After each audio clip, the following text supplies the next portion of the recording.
So you've gotten the hang of shooting vertical videos for Instagram Reels and TikTok, but you want to upgrade from editing all of that on your phone to your computer. The absolute best way to do that is with Final Cut Pro. There are a lot of great video editing tools out there, but Final Cut is the best way to organize all your clips, put the good parts in sequence, and have something ready to post as fast as possible. And the nice thing is it scales. So we do this as a business. We not only create our own social media, but we create hundreds of videos for clients every year. So today we're gonna start from the beginning, creating a library and scaling that up to be able to make as many videos as you need. Let's get started. The first step is going to start on our iPhone because that's where all of our footage is. This is a bunch of clips that we shot at the rodeo recently.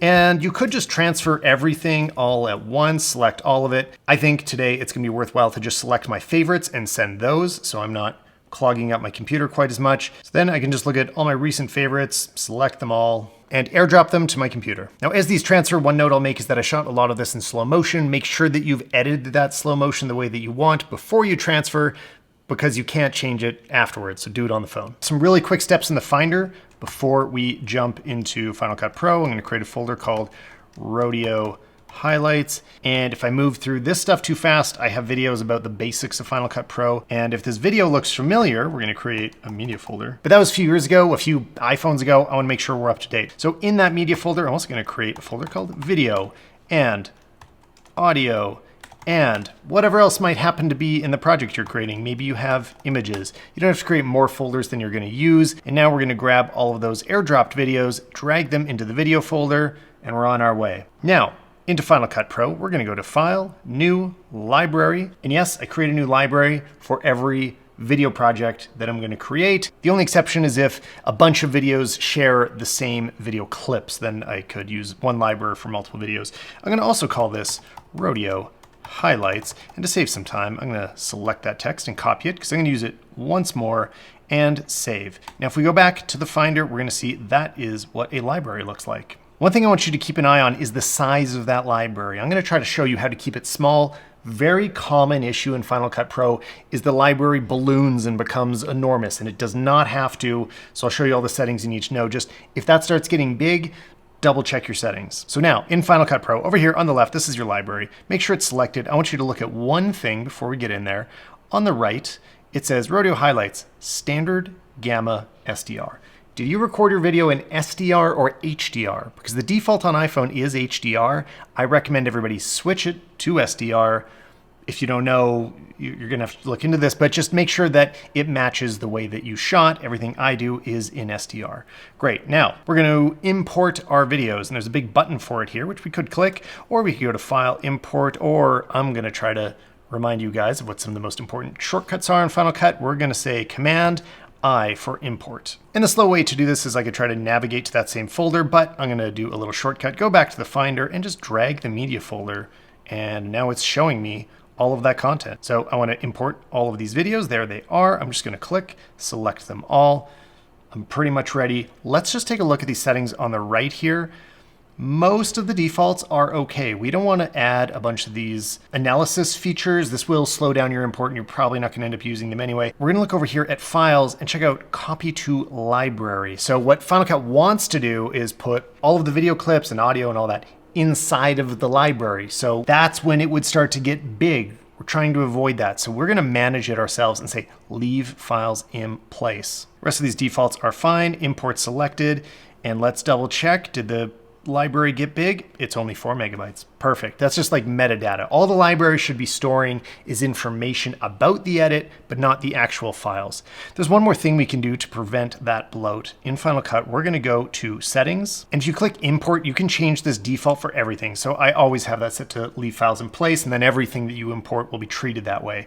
The one other change, if you have an M1 or newer Mac, I strongly recommend turning off background render. This was really useful with older Macs that were too slow to play back footage. We just don't need this feature anymore, and it'll create a ton of huge cache files you don't need. And the last thing, just personal preference, go to General and switch color correction to color wheels. That's the industry standard. I think color boards are kind of weird, but that's up to you. Great, okay, we're ready. We've got all of our footage imported into our browser. This is our browser here on the left.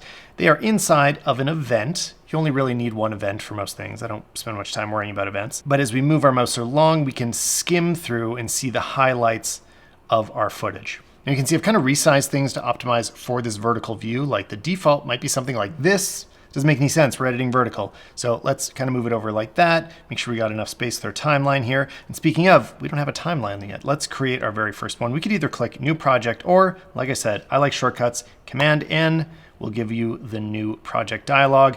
We're going to say Command Paste because remember I copied rodeo highlights. That's the title. I always just title it the same thing as the folder. And we have a shortcut called vertical that can get us started in some of the presets. There's not a lot of customization required here. The defaults are kind of close, but vertical has some like glitches. I don't know why it does this. First of all, it goes to 720. That's less than HD. You want at least 1080 by 1920. That's normal HD footage. You can do 4K, but social media doesn't support it. So when you upload it, it's downsampled to 1080. And even if you're shooting in 24p, it's converted to 30p. So for social media, I find 1080, 30p, that's like the good setting. There's kind of a bug in Final Cut that it switches the color space to Rec 609 instead of 709. You don't need to understand this. 709 is the standard. I don't even know if this matters if you change it, but Rec 709 is correct, so I always do switch it. Let's hit OK. And now we've got all of our footage over here on the left and a timeline below. We're ready to start editing. So depending how you shot your footage and what you're trying to create, there's a lot of ways to work with this. I'm going to show the fastest one at work, especially for like a highlight reel. I think this is really fun. You can just select all and drag that footage down. See, you can tell it's selected because it's yellow. It's going to come up again. Yellow is selected. We're going to drag it down into the timeline. Now we've got, what is this? 24-minute and 40-second video. That is way too long. So, quick shortcut. We can just right-click any of that footage while it's selected. Say change duration. Notice there's a shortcut for this. You don't need to memorize it, but change duration. And this is where it's displaying the duration. We're just going to say 100 for 1 second. And now every clip is going to play back for exactly 1 second. There are times you can just throw this together and it'll make good footage instantly without any effort. But today we're gonna have to do a little work because you're gonna notice that some of these clips, there's better moments. So here's a good example. I'm gonna zoom in, Command plus, and here's the 1 second. Like that's not the good part. So if I just click on the clip, it is selected because it's yellow, and I can see handlebars on the left and right. If I click and drag, I can open up everything that's inside of that clip, see kind of all the stuff that's contained inside and keep expanding. And eventually, oh, there's the good part. That's what I was looking for. Okay, so what I really wanted was at the end of the clip, but it just selected the beginning. So lesson one, that's a common way to edit your clips. You can zoom in and out, grab the handlebars and move them around. Like that, you're gonna end up needing to do that a lot. But I can show you a way that we can still do this quick time change thing to get a very fast edit out of here. So instead of doing the editing in the timeline, I'm gonna do a little pre-editing. I just select it all and I'm gonna hit delete, clear my timeline. Let's start from scratch. Come back to the browser, and it's worth just spending a few minutes doing some basic sorting in here. There's a lot of management you can do with very little effort here, because I can scrub through and I can instantly see, even from these thumbnails, like this is the cool part. I didn't even need to watch all this junk up here. I could just go straight to this, move my handlebars in the browser, and now I've selected the cool fire shot, make it smaller, and if I drag that, now I've got the good part in my timeline. That's pretty good, but I like shortcuts more than clicking, so I'm just gonna hover my mouse to this first frame of the fire and press I for in, so it's an in point. I'm gonna move my mouse, just hovering to the end of the fire. I'm gonna press O for out, setting an out point. Now I can click and drag and bring that down, or there's better ways. There's a shortcut. I press the E key and that drops it down. So now I'm just gonna quickly go through all of my footage, set in and out points, and press E. Like I really don't need to spend too much time here, but make sure I find the good stuff. And that's what's finding its way into the final edit. And if you want to get extra organized, okay, so this moment is great. What I would do is say in and out. He's getting in while another horse is riding away. Now I've got in and out points. I'm gonna press F for favorite, and you can see there's a little green line that's been added over that segment. Later, I could go back and just say, show me my favorites, and it's like remembered that moment. That's if you want to go one step further. We're not gonna do that today. We're just gonna drop them all right into the timeline. And there we go, just a couple minutes, and I've got a pretty sensical timeline. Kind of makes sense here. I'm gonna select all again, use that same trick, change duration back down to 1 second. And look at this, we've got something that is a lot more watchable. We got fire and cowboys and things make a little more sense, so I got a duplicate there. Now, if you made a mistake like I just did, where I don't quite have the right moment, like the horse starts to go by, but not quite there. Okay, I'm gonna go into my tools and look for trim.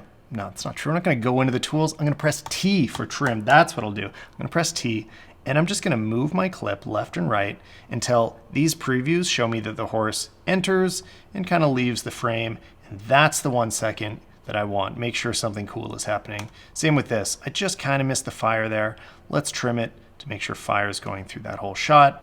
And if I want to move clips around, like put this fire clips together, I can just move it to the left. That's the magnetic timeline of Final Cut Pro. Very helpful with quick edits like this. Just kind of create some sense of order here that makes a little more sense, which none of this actually does. These are kind of random clips. But I have also the audio playing in the background of these, which I don't want. Like it's not professionally recorded audio. It's not helping tell the story here. If you look at the bottom of each clip, you can see the audio is still playing back, and I could just turn it down right there locally on the clip. I could do that for each one. That takes too long. So instead, Command A, select everything on the timeline, and up here in the inspector, click on your audio tool.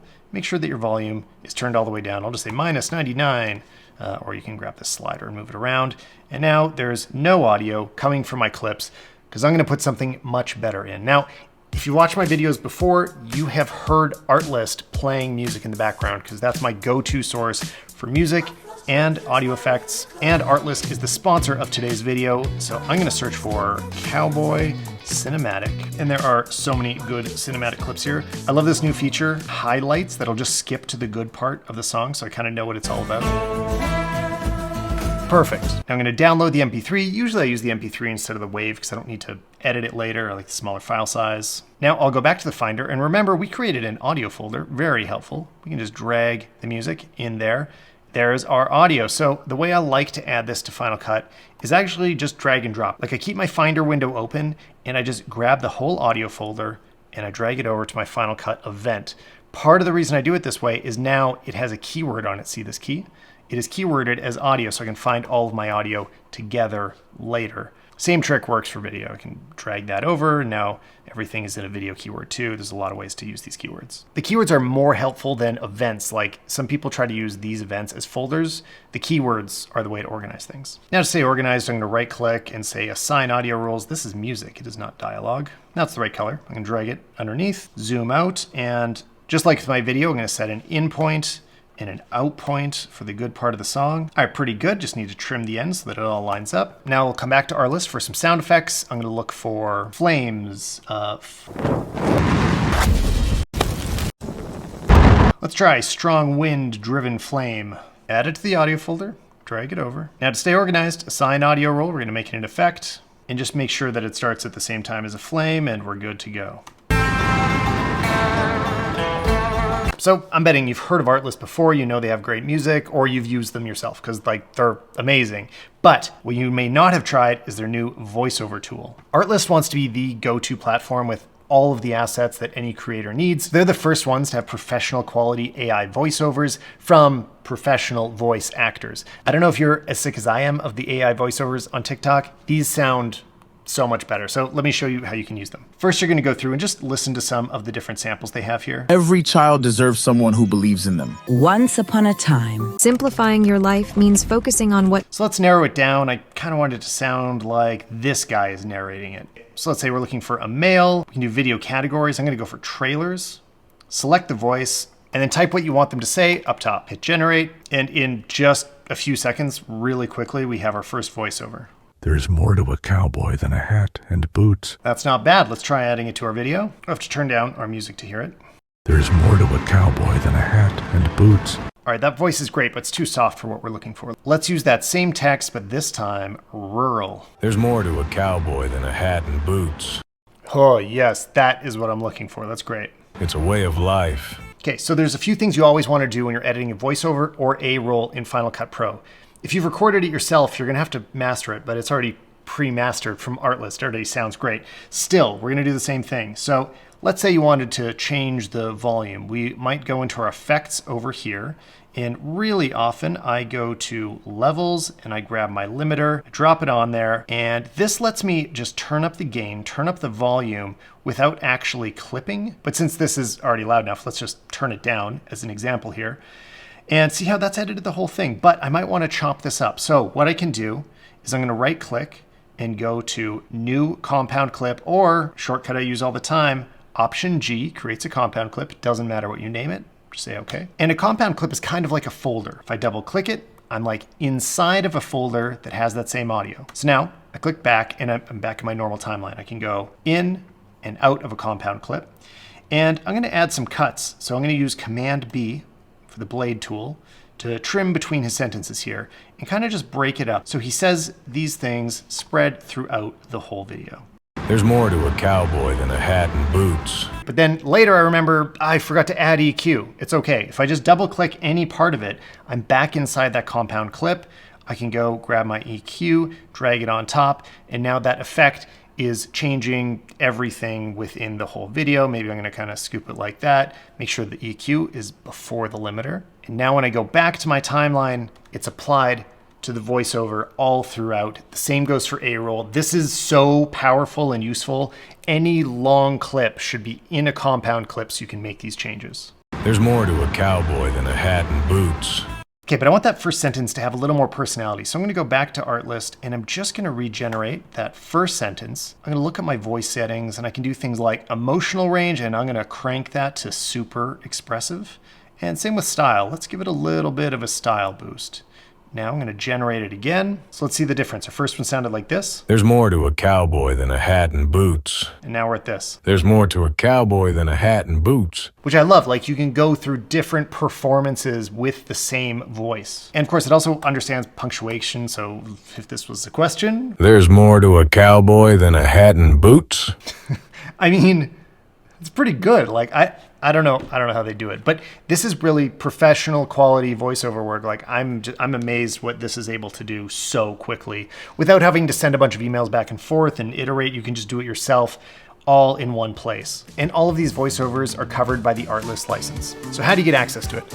Well, if you've already got an Artlist Max subscription like I do, you've already got it. It's right there. You can start playing with it right now. If you have a standard subscription, it's an easy upgrade, or there is a dedicated voiceover plan if that's the only tool that you need from Artlist. Or if you've never used Artlist before, you can create a free account and just start playing around with it, use the basics and just see what it's like. So there's a link in the description below. I'd love it if you click that to go check it out so that they know you came from this video. And thanks again to Artlist for sponsoring this video. Now, if you are recording your own voiceover, Final Cut has an amazingly helpful new feature that I use all the time. Let's say you're irresponsible enough to leave the sync running while you talk. There's more to a cowboy than a hat and boots. Now, that's a terrible voiceover. I would never actually record it with that much noise in the background, but there is a really powerful feature. When you have your audio selected, go up here to your audio tools and turn on voice isolation. Let's hear it again. There's more to a cowboy than a hat and boots. There's more to a cowboy than a hat and boots. There's more to a cowboy. There's more to a cowboy. This separates the voice and the background and does a pretty good job of it. Not as good as professional software when I'm doing it for real. I use Isotope RX tools that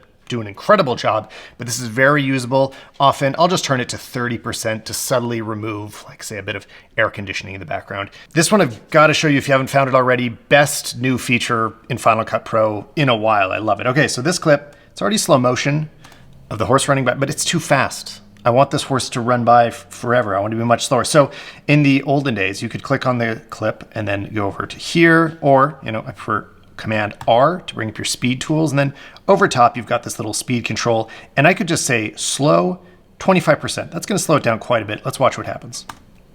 Ooh, that does not look good. It stutters a lot. For a while, we've also had better optical flow. This does some frame blending, so you can see it is smoother, but it looks weird, like this has been edited. Now check this out. We're going to go to smooth slow motion. This is using AI to do a lot more work, 25%.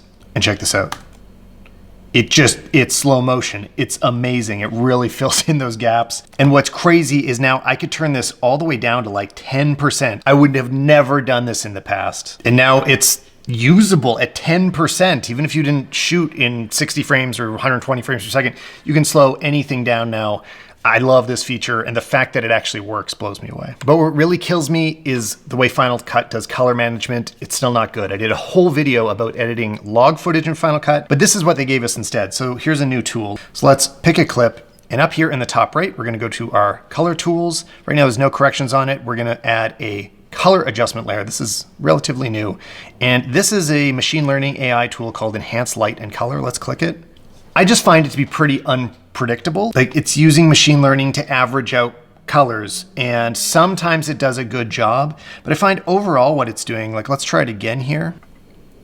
It wants to squash the highlights a bit, bring up the shadows, and also it seems to cool off the shadows in virtually every one. Like, these, it finds all these images too warm. Like, this should be a good candidate. Color's pretty bad.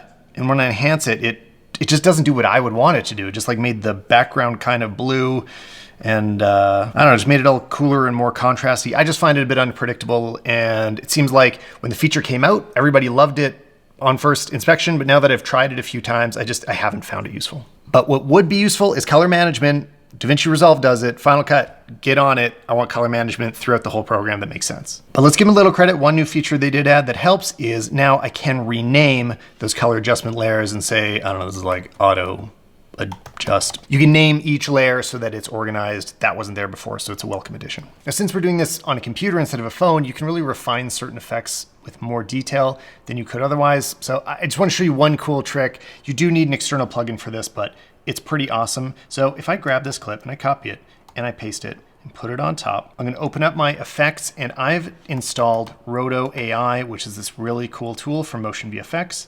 Drag it on top, and let's actually make this one clip a little bit longer. And again, these are two of the same clip on top of each other. They're doing the exact same thing. I'm going to click on the top one, go into my Roto AI, and just kind of paint over myself quickly here. Don't have to do a very good job. Then I'm going to hit tracker and track forward and track backward. Now all the frames are tracked. You can see AI has cut me out for all of those. Instead of merged, I'm going to say masked video. And I'm going to add a title in here. I know it doesn't really fit, but I'll grab this one from NKBHD, put it under this clip of me walking, and check this out. Put in my own text, make it bigger, make it way bigger, and check that out. Isn't that awesome? Like, this used to be so hard. You'd have to like manually cut it out, and now you can just throw it together in a few minutes. And I've got to be harsh about Final Cut Pro here, because this is one of the downsides of it when you compare it especially to something like Resolve. Tools like this are built into Resolve for free, whereas you have to pay for a lot of the plugins that I use all the time in Final Cut Pro. That's not ideal. Like, I wish more of this was built in. I hope they keep adding and Final Cut's not updating as fast as Resolve. But Resolve is way more complicated, so is Premiere. Final Cut is so much faster to edit in, so that's why I keep using it. And now let's say we want to do some color grading. Again, this is Final Cut color grading, much simpler and quicker than in Resolve. I'm going to go into my titles and grab an adjustment layer. If you don't have an adjustment layer for Final Cut Pro yet, you kind of need it. It should be built in, but at least this one's free. So all of the links will be in the description for everything I'm using in this video. If you need that Roto AI or adjustment layers or anything, you can definitely find it down below. But let's throw an adjustment layer on top of everything, drag it right to the end. And now we're going to go into effects, go into color, and drag a custom LUT onto the adjustment layer. Now you're gonna have to grab a LUT from the internet. I have tutorials about this, but there are a million of them out there. I'll use one of my Stalman LUTs, and check this out. This is a lot more cinematic. I'll just kind of flip it on and off as we're watching here. You can kind of turn the opacity up and down depending how dramatic you want it to be. And this is just a great way to sort of color the whole timeline all at once. Sometimes you still need to go in and like, this clip is now a little too like red and saturated, so I might turn down the saturation, make it a little darker. You know, you still might need to go through and color correct each individual clip, but it's nice being able to throw an overall look on top of everything so that it's just kind of ready to go and it's got a look to it right away.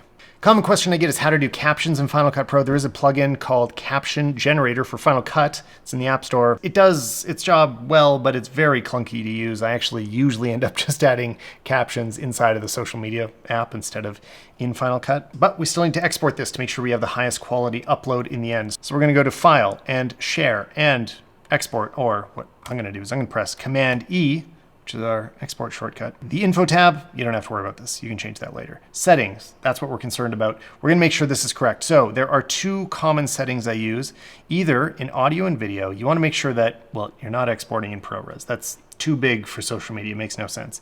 There's an H.264 setting here that is kind of the largest quick preset that you can do out of Final Cut Pro. That's the setting that I use most of the time. If you want it to be a little bit smaller, but still great, I also use the Apple devices multi-pass better setting, which also looks good, a little bit smaller, a little bit faster upload, but I prefer just my archive to be a little larger. So I'm gonna let it be that H.264. You're just gonna find whatever your export folder is, hit save, and there you go. If you wanna see the progress, it's up here in the top left. And before you upload, one more step to double check in Instagram and TikTok and Threads. I noticed I had this turned off the other day. Turn on highest quality uploads. They all have them in different places in the settings, so search for where to turn it on. But you might have it turned off and you went to all this effort of making it look amazing and you upload it in standard def instead of HD or who knows what, and it doesn't look as good as you want. So that's the last tip of this video. I hope this was helpful. There was a lot to go over, so if you have any other questions, I've got a whole playlist all about editing in Final Cut Pro, and it's definitely going to answer any of your questions, or just throw the questions in the comments below and I'll get back to you. Thanks for watching, guys. I'll see you in the next video. There's more to a cowboy than a hat and boots. It's a way of life. Grit and dedication, and rodeo is the chance for every cowboy to share their passion with the world.